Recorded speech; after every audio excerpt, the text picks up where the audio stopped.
Hey guys, and welcome back to App Tutorial. In this video, we're gonna look at how to add pronouns to your Tinder profile. Now let's begin.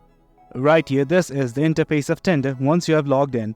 And right now what we need to do is simply go to Edit Profile section. At the top left, you will find your profile right here. It has your profile picture along with your name.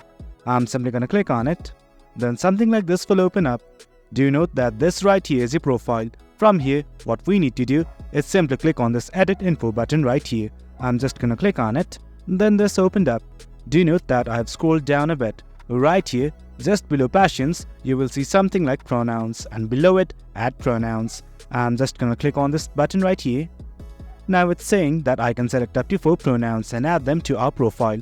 Select the pronoun of your choice. I'm gonna select them right now. And once everything's okay, simply click on Done.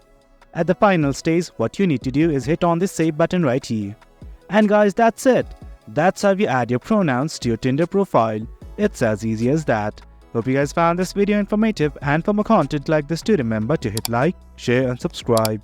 Your support fuels us. Until next time, thank you.